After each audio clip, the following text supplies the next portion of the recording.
주는 생명의 말씀은 신명기 26장 1절에서 11절 말씀입니다. 할렐루야. 옆에 분하고 한번 인사하시겠습니다. 지난 한 주간 또 수고 많이 하셨습니다.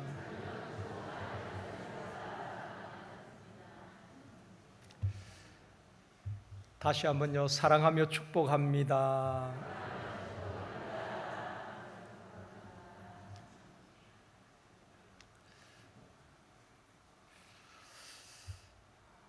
강원도 태백에 가면은 예수원이 있습니다. 그 예수원을 설립한 사람이 대천덕 신부입니다. 그 대천덕 신부의 할아버지가 R.A. 토레이 목사님이십니다.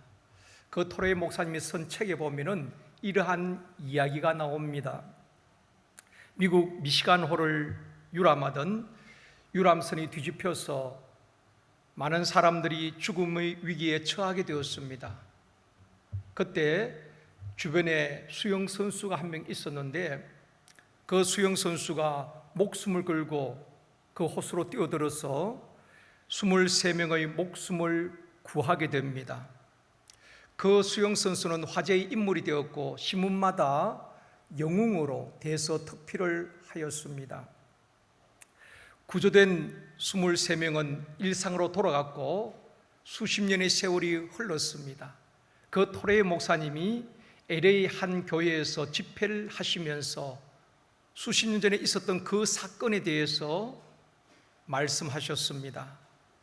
유람선이 전복되어서 많은 사람이 생명을 잃을 위기에 처해 있을 때에 한 수영선수가 그 호수에 뛰어들어서 23명의 목숨을 구한 그 사건에 대해서 설교 중에 말씀을 하신 겁니다. 예배가 끝난 이후에 한 중년 신사가 목사님께 조용히 다가와서 이렇게 말합니다. 목사님, 그때 수영선수가 바로 접니다 라고 자신의 신분을 밝혔습니다. 그때 목사님께서 그 영웅에게 물었습니다. 당신이 그때 겪었던 일 중에 가장 기억에 남는 것이 어떤 일이었습니까? 라고 물었습니다. 그때 씁쓸한 웃음을 지으면서 이렇게 대답을 합니다. 제가 구조했던 23명 가운데에 한 사람도 제게 찾아와서 고맙다고 인사한 사람, 감사를 표한 사람이 없었습니다. 그것이 당시에 저에게는 가장 기억으로 남아 있습니다. 그렇게 대답을 했다고 합니다. 물론 칭찬을 받고 감사함을 받기 위해서 생명을 구원한 것은 아니지요. 그렇지만은 그 구조된 23명이 한 사람도 와서 고맙다고 감사하다고 표한 사람이 없었다는 것입니다. 사람이 동물과 다른 것은 감사할 줄 아는 것입니다. 2020년 추수감사주일에 미래, 과거, 현재의 감사라는 제목으로 말씀을 드리려고 합니다. 성경에 보면 감사에 대해서 많은 말씀들을 하고 있습니다. 제가 성경 구절을 말씀을 드리면 여러분 자막을 읽으시면 되겠습니다. 골로새서 3장 15절에 보면은 너희는 또한 감사하는 자가 되라고 말씀하셨습니다. 에베소서 5장 4절입니다. 감사하는 말을 하라. 골로새서 3장 16절입니다. 감사하는 마음으로 하나님을 찬양하고. 빌립보서 4장 6절입니다. 너희 구할 것을 감사함으로 하나님께 아뢰라. 시편 50편 23절입니다. 감사로 제사를 드리는 자가 나를 영화롭게 하나니. 골로새서 2장 7절입니다. 감사함을 넘치게 하라. 데살로니가전서 5장 18절 말씀, 이번 주 암송 말씀입니다. 같이 읽겠습니다. 범사에 감사하라. 이것이 그리스도 예수 안에서 너희를 향하신 하나님의 뜻이니라. 감사하는 자가 되라. 감사의 말을 하라. 감사함으로 하나님께 찬양하라. 너희 구할 것을 감사함으로 하나님께 아뢰라. 감사함으로 제사를 드려라. 감사함을 넘치게 하라. 범사에 감사하라. 이것이 그리스도 예수 안에서 너희를 향하신 하나님의 뜻이니라. 우리가 너무나 잘 알고 있습니다. 근데 잘 실천되어지지 않는 부분이기도 합니다. 오늘 본문 말씀은 이스라엘 백성들이 광야 40년 생활을 마치고 가나안 땅을 눈앞에 바라보고 있는 모압 평지에 모였을 때에 모세의 마지막 설교가 오늘 본문을 포함한 내용들입니다. 모세의 마지막 설교의 핵심은 감사입니다. 지금 광야에서 가나안 땅을 목전에 두고 있는 이스라엘 백성들에게 무엇을 감사하라고 하는가? 첫 번째로 미래에 대한 감사를 말씀하고 있습니다. 본문 1절입니다. 같이 읽겠습니다. 내 하나님 여호와께서 내게 기업으로 주어 차지하게 하실 땅에 내가 들어가서 거기에 거주할 때에 1절 말씀이 이미 이루어진 과거에 대한 말씀입니까? 아니면 앞으로 이루어질 미래에 대한 말씀입니까? 앞으로 이루어질 미래에 대한 말씀인 것입니다. 하나님께서 너희들에게 기업으로 주어서 차지하게 하실 땅, 그 가나안 땅에 들어가서 거기에 거주할 때에 이렇게 하라는 것입니다. 지금 이스라엘 백성들이 광야 40년 생활을 마치고 모압 평지에 모여 있을 때에 하나님께서 모세를 통하여서 주신 말씀입니다. 아직 가나안 땅에 들어가지 않았습니다. 앞으로 가나안 땅을 정복하고 거기에 거주하게 될 때에 이렇게 하라고 미래에 대해서 말씀하고 있는 것입니다. 가나안 땅에 들어가면 어떻게 하라고 말씀하십니까? 2절입니다. 같이 읽습니다. 내 하나님 여호와께서 내게 주신 땅에서 그 토지의 모든 소산의 만물을 거둔 후에 그것을 가져다가 광주리에 담고 내 하나님 여호와께서 그의 이름을 두시렸고 택하신 곳으로 그것을 가지고 갔어. 지금까지 40년 광야 생활 동안에 이스라엘 백성들이 씨를 뿌리고 추수한 적이 없습니다. 광야에서 그렇게 할 수도 없었지요. 매일 하나님께서 만나를 내려 그들을 먹여주셨고 또 메추라기를 내려서 먹여주셨습니다. 이제 가나안 땅에 들어가면은 씨를 뿌리고 농사를 지어서 추수한 농작물의 첫 열매를 광주리에 담아 하나님께 드리라고 말씀을 하고 있는 것입니다. 이 메시지의 핵심은 가나안 땅에 들어가서 하나님 앞에 어떻게 감사할 것인가를 말씀하고 있는 것입니다. 아직 이스라엘 백성들이 가나안 땅에 들어간 것은 아닙니다. 아직 오지 않은 미래에 대해서 어떻게 감사할 수 있을까요?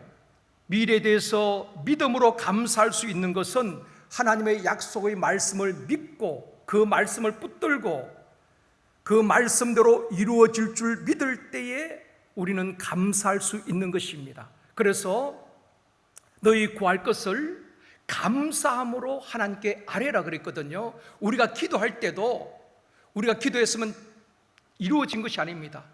우리가 기도한 것에 대해서 하나님께서 응답해 주실 줄 믿고 믿음으로 감사하며 기도하라는 것입니다. 출애굽 한 1세대 중에 여호수아와 갈렙을 제외하고 가나안 땅에 들어가지 못하고 왜 광야에서 1세대들이 다 죽임을 당했을까요?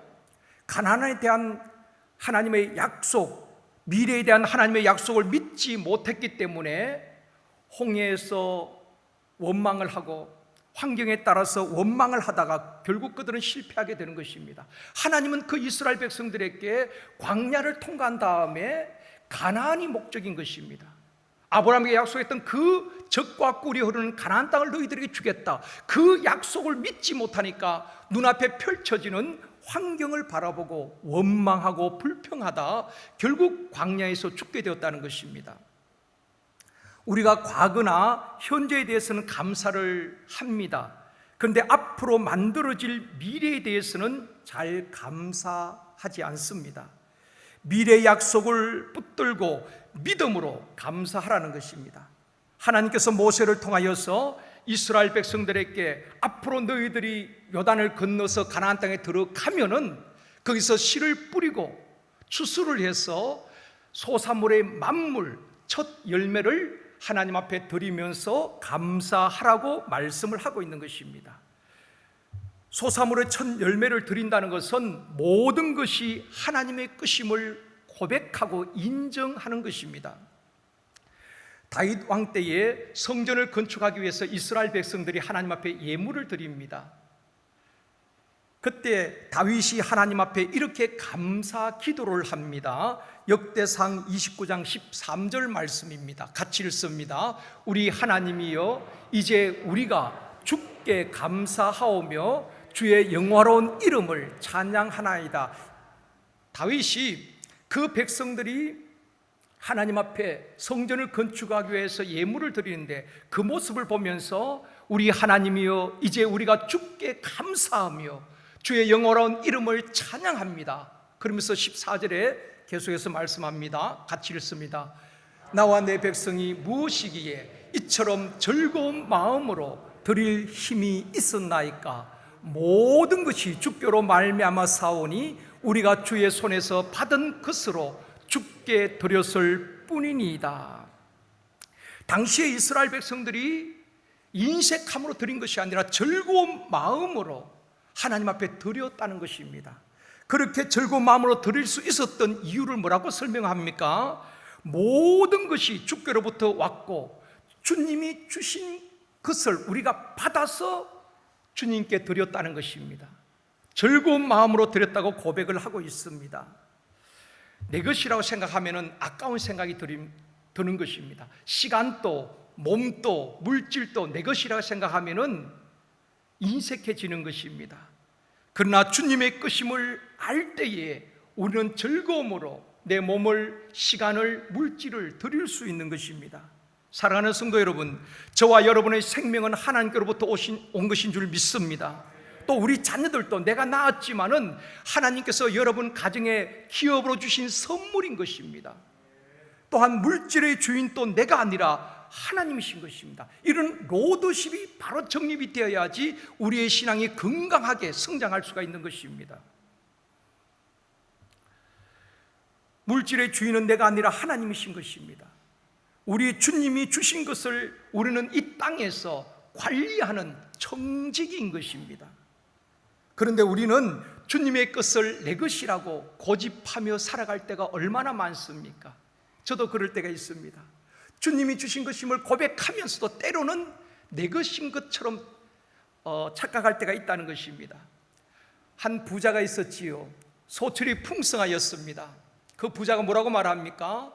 곡간이 부족하니까 곡간을 더 많이 짓고 여러 설 물건을 쌓아두고 먹고 즐기며 살자고 고백을 하고 있습니다. 그때 하나님께서 뭐라고 말씀하십니까? 누가복음 12장 20절에 말씀합니다. 같이 읽습니다. 하나님이 이르시되 어리석은 자여, 오늘 밤에 내 영혼을 도로 찾으리니 그러면 내 준비한 것이 누구의 것이 되겠느냐 하셨으니. 그렇습니다.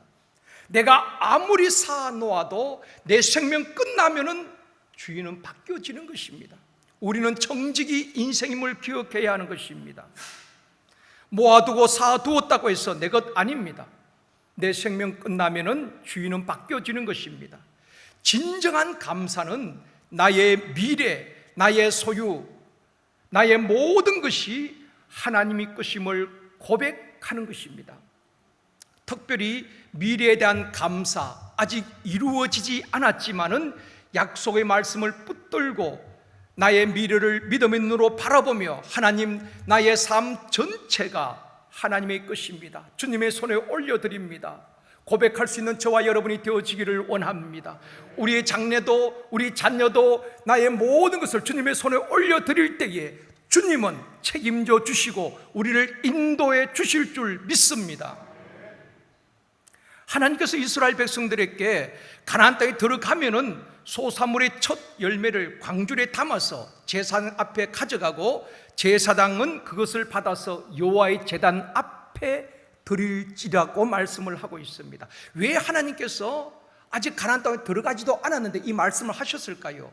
40년 동안 이스라엘 백성들은 하나님 주신 것을 먹고 마시면서도 원망했던 것입니다.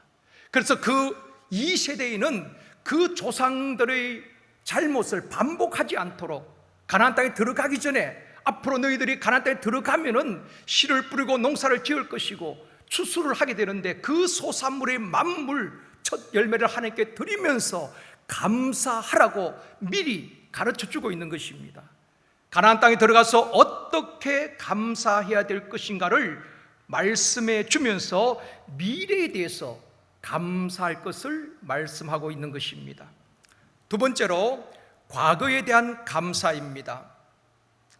1절에서 4절까지는 앞으로 가나안 땅에 들어가서 어떻게 감사해야 하는가에 대해서 미래적인 감사에 대해서 말씀을 하셨다면 5절에서 본문 9절에는 과거에 하나님께서 베푸신 은혜를 생각하면서 감사하라는 것입니다. 애굽에서 노예 생활하던 그들을, 압제당하는 그들을 하나님께서 여기까지 인도하신 그 하나님께 감사하라는 것입니다. 8절입니다. 같이 읽겠습니다. 여호와께서 강한 손과 편팔과 큰 위엄과 이적과 기사로 우리를 애굽에서 인도하여 내시고, 이스라엘 백성 자기들의 힘으로 애굽에서 나올 힘이 없습니다. 그런데 하나님께서 모세를 보내시고 큰 위엄과 이적과 기사를 행하시고 애굽에서 인도하여 내신 것입니다. 9절에도 말씀합니다. 이곳으로 인도하사 이 땅 곧 젖과 꿀이 흐르는 땅을 주셨나이다. 이제 가나안 땅을 바라보면서 그 백성들에게 너희들이 애굽에서 노예 생활할 때에 하나님께서 애굽에서 너희들을 건져 주셨고 광야 40년 동안 하나님께서 구름 기둥과 불 기둥으로 인도하셨고 이제 젖과 꿀이 흐르는 가나안 땅을 너희들이 지금 바라보고 있다. 이 땅도 하나님께서 주신 것이다. 과거를 회상하면서 감사할 것을 이야기하고 있는 것입니다. 우리 하나님께서는 먼저 미래에 대해서 이야기하시고 또 지금까지 지나온 과거를 이야기하시면서 여기까지 인도하신 하나님께 감사하라고 말씀을 하고 있는 것입니다. 올 한 해 코로나로 해서 많은 어려움이 있었을 것입니다. 가정에도 직장에도 사업하시는 분들, 자영업자들 정말 힘든 시간들을 보내오셨습니다. 그러나 돌아보면은 그 어려운 가운데서도 하나님께서 이곳까지 인도하신 하나님께 감사할 수 있는 저와 여러분이 되어지기를 원합니다. 과거의 은혜를 잊어버린 사람은 현재의 감사를 할 수가 없습니다. 현재의 감사가 없는 사람이 내일의 축복을 만들어낼 수도 없는 것입니다. 출애굽한 1세대들이 가나안의 축복을 받지 못하고 하나님의 은혜를 잊어버리고 원망하다가 그들은 광야에서 죽어갔던 것입니다. 스폴전 목사님은 이런 말을 했습니다. 원망이나 불평은 잡초 같아서 가꾸지 않아도 잘 자라고 누구나 할 수 있다. 그러나 감사는 노력해야 하고 훈련해야 하고 은혜 받아야 할 수 있다고 말했습니다. 그렇습니다. 여러분 농사를 지어보면은 잡초, 풀들은 주인이 가꾸지 않습니다. 근데 얼마나 잘 자라는지 몰라요. 알곡은 주인이 가꾸고 또 보호해야 하는 것입니다. 이렇듯 원망이나 불평은 잡초처럼 우리가 가꾸지 않아도 누구나 할 수 있습니다. 누구나 다 할 수 있는 것은 불평이나 원망입니다. 그러나 감사는 의도적으로 훈련하고 노력하고 은혜를 받아야 할 수 있는 것입니다. 사랑하는 성도 여러분, 여러분이 최근에 가족이나 가까운 사람들에게 감사해 보신 적이 있습니까? 밥을 먹으면서도 수고한 아내에게 또 남편에게 여러분 감사해 보신 적이 있습니까? 또 하나님께 진심으로 감사해 보신 적이 언제입니까? 그냥 입으로 하나님 감사합니다 습관처럼 하는 말이 아니라 정말 하나님의 은혜임이 너무 감사하고 감격해서 하나님 감사합니다 고백해 보신 적이 언제입니까? 감사는 우리 삶 가운데서 찾아내어야 하는 것입니다. 그렇지 아니하면 잊어버리게 되는 것입니다. 감사를 찾지 아니하면 그 자리에 대신 원망이나 불평이 차지하게 되는 것입니다. 이스라엘 백성들을 보면은 하나님의 큰 위엄과 기사와 이적을 보고도 감사할 줄 몰랐습니다. 그러니까 그들의 마음을 지배했던 것이 불평과 불만, 원망이었다는 것입니다. 감사를 찾아내는 훈련을 해야 되는 것입니다. 여러분, 우리가 제자 훈련만 훈련이 아닙니다. 여러분의 삶 속에서 무엇을 감사할 것인가, 감사할 것을 찾아내야 하는 훈련을 끊임없이 해야 하는 것입니다. 이것을 훈련되지 아니하면은 우리가 원망을 자연스럽게 쏟아내게 된다는 것입니다.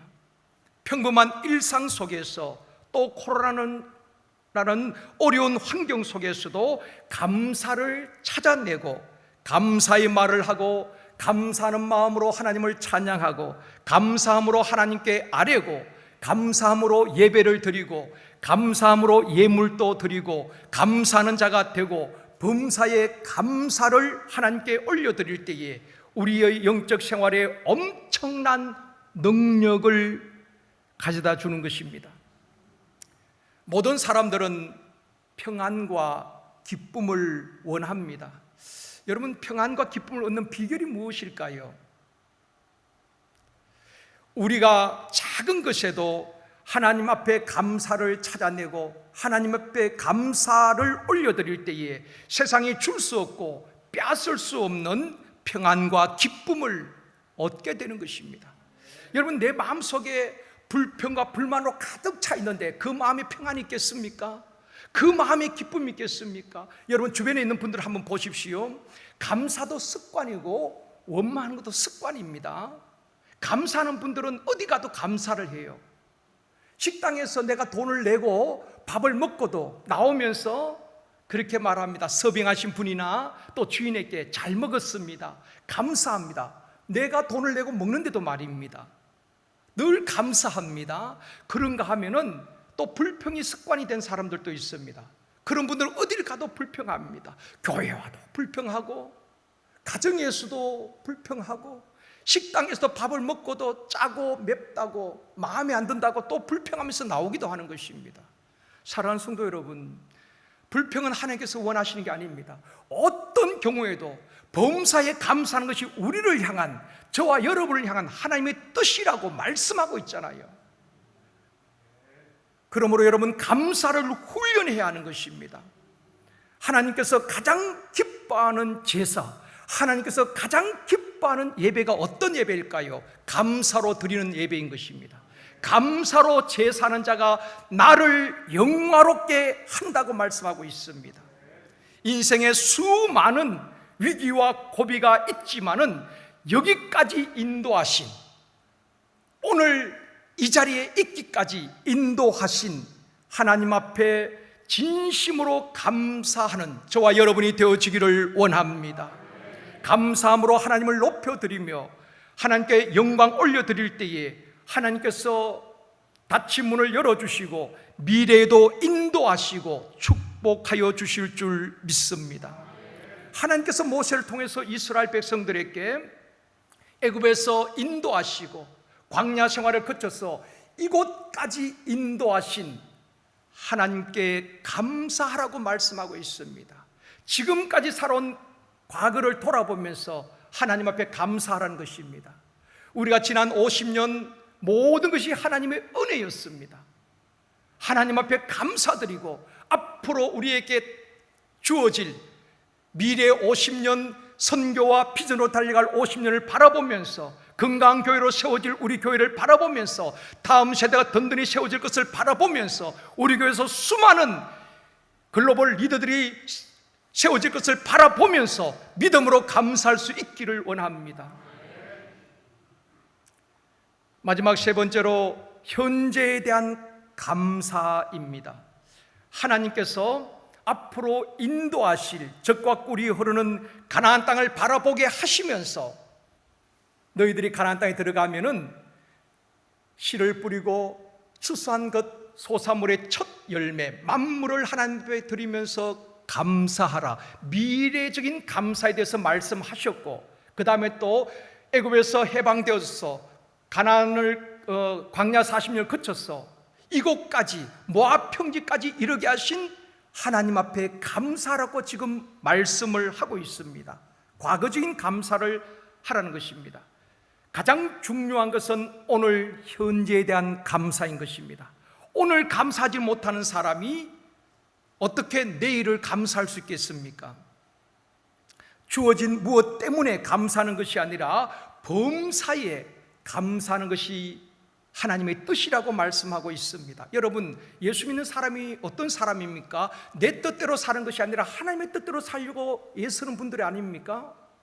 감사는 우리를 향한 하나님의 뜻이라고 말씀하고 있습니다. 문제가 해결되면 감사하고, 해결되지 않으면 원망하고, 내 몸이 건강하면 감사하고, 몸이 병들면 불평하고, 일이 잘 되면 감사하고, 뜻대로 되지 않으면 원망하는 롤러코스터 타듯이 그렇게 하면 안 된다는 것입니다. 지난 화요일 날 구례 읍교회를 방문했습니다. 저기 아랫지방에 있는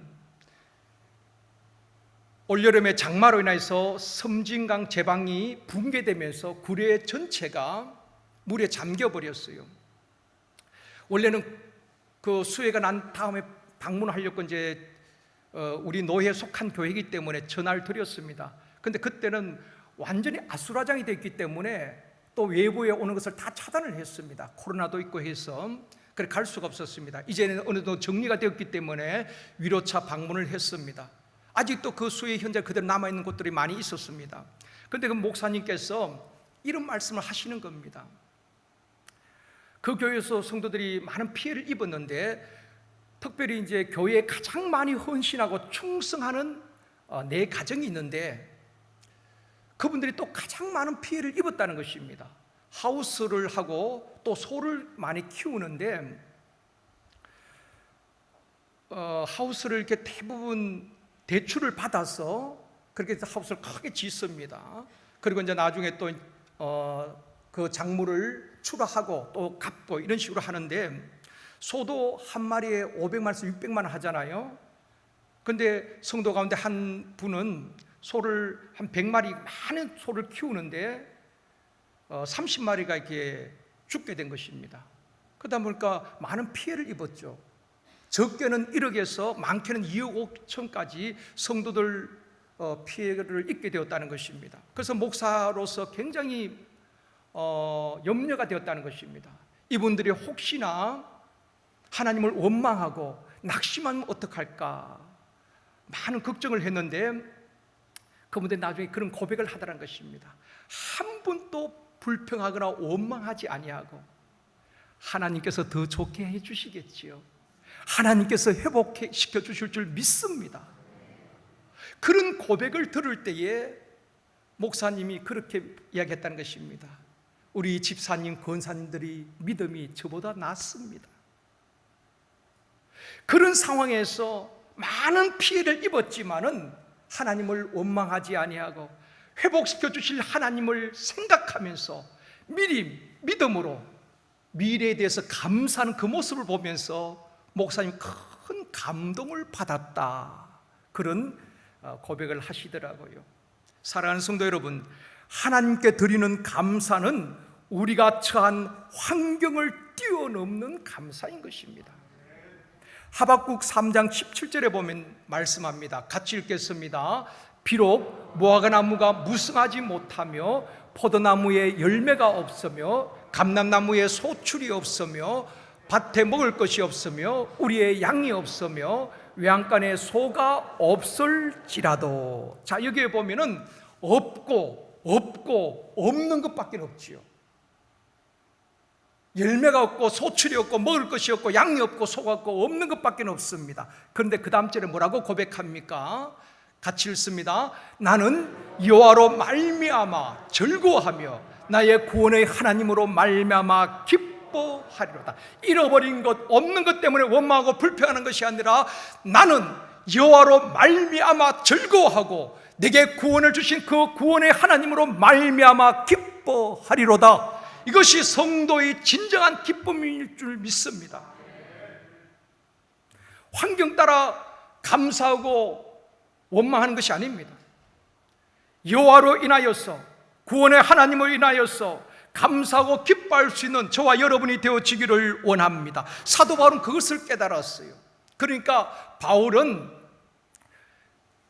가난해도 감사하고, 부여해도 감사하고, 살아도 감사하고, 죽어도 감사하는 것입니다. 그것이 빌립보스의 고백이 아닙니까? 사랑하는 성도 여러분, 우리가 두려워해야 할 것은 코로나 바이러스가 아닙니다. 코로나 바이러스 이것 또한 지나갈 겁니다. 또 언젠가는 없어질 것입니다. 그러나 진짜 우리가 두려워해야 될 것은 무엇인가? 인류 역사 속에 사람을 병들게 하고 우리 신앙을 병들게 하고 믿음을 무너뜨리는, 지금까지 창세기부터 지금까지 없어지지 않는 바이러스가 있습니다. 이 코로나 바이러스는 곧 지나갈 겁니다. 그러나 지금까지 인류 역사 속에 우리 인생의 삶을 무너뜨리고 행복을 무너뜨리고 하나님의 축복을 받지 못하게 무너뜨리는, 지금까지 없어지지 않는 바이러스가 있습니다. 그것이 바로 원망 바이러스입니다. 불평 바이러스입니다. 이건 지금까지 교회 밖에뿐 아니라 교회 안에서도 이 원망과 불평 때문에 하나님 주신 축복을 놓쳐버리는 사람들이 얼마나 많은지 모릅니다. 여러분, 이 불평과 원망은, 이 바이러스는 전파력이 코로나 바이러스와 비교할 수 없을 만큼 빠릅니다. 알고 계시죠? 이스라엘 백성들이 가나안 땅을 정탐하고 와서 10명이 부정적인 보고를 합니다. 그 땅은 견고하고 성은 견고하고 그 가나안 족속들은 키가 얼마나 큰지 우리는 메뚜기 같습니다. 우리 올라가면 죽습니다. 그 보고를 듣고 민수기 24장에 보면은 온 회중이, 온 백성들이, 200만 가까운 백성들이 하룻밤 사이에 계속 통곡하면서 원망합니다. 여러분, 이 백성들이 가나안 땅을 정탐한 것 아닙니다. 그냥 말만 듣고 온 회중이 함께 원망하고 불평하고 하나님을 대적하는 것입니다. 얼마나 이 감염 속도가 빠릅니까? 하루 사이에 온 국민을 다 감염시켜버린 것입니다. 원망과 불평 바이러스가 말입니다. 사랑하는 성도 여러분, 이스라엘 백성들이 광야에서 실패한 이유는 하나님의 감사를 잊어버리고 원망하다 가나안의 축복을 놓쳐버린 것입니다. 하루하루가 하나님의 은혜 아니었습니까? 매일 그들에게 만나를 내려주셨습니다. 고기가 먹고 싶다고 할 때에 메추라기를 보내주셨습니다. 목이 마를 때 물을 주셨습니다. 감사를 잊어버리고 길이 험하다고 그들은 원망하고 불평하다 가나안의 축복을 놓쳐버린 것입니다. 사랑하는 성도 여러분, 감사를 찾아내는 훈련을 해야 합니다. 이것은 여러분 각자가 해야 하는 것입니다. 원망과 불평이 아니라 내가 오늘 하루 가운데도 무엇을 감사할 것인가, 감사를 찾아내는 훈련을 의도적으로 해야 됩니다. 감사가 많아질수록 여러분 원망과 불평은 우리 삶 가운데서 사라질 것입니다. 사랑하는 성도 여러분, 교회와 가정 삶 속에 원망과 불평은 줄어들고 감사가 넘쳐나기를 주님의 이름으로 축원합니다. 지구촌 교회 원로 목사님이신 이동원 목사님, 여러분 기억하실 것입니다. 그분이 한 달 전에 둘째 아들이 암으로 세상을 떠났습니다. 미국에서 변호사로 일을 하면서 그 아들이 43살입니다. 원래 한참 일할 나이에 암으로 세상을 떠나게 되었는데 자식을 먼저 보낸 아버지의 마음이 어떠했겠습니까? 미국에 가서 아들의 장례를 치르면서 10가지 감사 기도를 하면서 많은 사람들에게 감동을 주었습니다. 제가 10가지 감사를 말씀을 드리고 마치도록 하겠습니다. 아들 범과 작별하며 드리는 아버지 이동원 목사의 10가지 감사. 첫 번째, 아들이 그 지독한 암의 통증에서 해방되어 감사합니다. 두 번째, 영광의 나라 천국에 입성하여 감사합니다. 세 번째, 그동안 유모가 많았던 아들을 인해 누린 기쁨을 인해 감사합니다.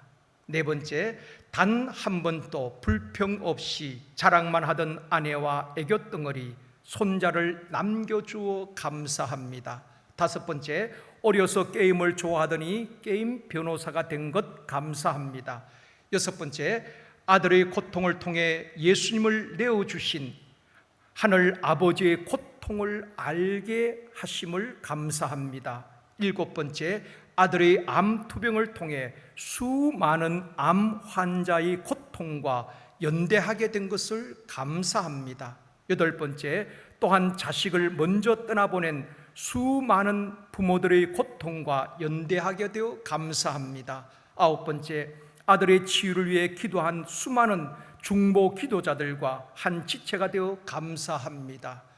열 번째, 아들이 간 천국을 더 가까이 소망하게 되어 감사합니다. 2020년 10월 가을 하늘 아래 아들 범을 천국으로 보내는 목사 아빠 이동은. 사랑하는 성도 여러분, 자식을 먼저 떠나보내는 부모의 마음이 얼마나 아프겠습니까? 아마 목사님은 예서 그 가운데서 감사할 것을 찾아냈던 것입니다. 그리고 하나님 앞에 감사의 기도를 올려드린 것입니다. 사랑하는 성도 여러분, 다른 훈련도 중요하지만 감사를 찾아내는 훈련을 하는 저와 여러분이 되어지기를 원합니다. 2020년 추수감사절을 주일을 기점으로 추수감사주일만 감사하는 것이 아니라 매일매일 우리의 삶 속에서 감사할 일들을 찾아내고 하나님 앞에 감사하는 저와 여러분이 되어지기를 주님의 이름으로 축원합니다. 우리 시간 함께 기도하기를 원합니다. 하나님, 범사에 감사하는 것이 하나님의 뜻인 줄 알면서도 원망하며 불평했던 우리를 용서하여 주옵시고 다시 한번 결단합니다. 감사를 찾아내는 훈련을 하게 하여 주옵시고 범사에 감사하며 감사가 넘치는 삶을 살아갈 수 있도록 도와주옵소서. 우리 가정, 우리 교회, 내 삶 속에 불평과 원망은 줄어들고 사라지게 하여 주시옵시고 감사가 넘쳐나게 하여 주시옵소서. 우리 시간 주여 본 다음에 결단하며 기도하시겠습니다.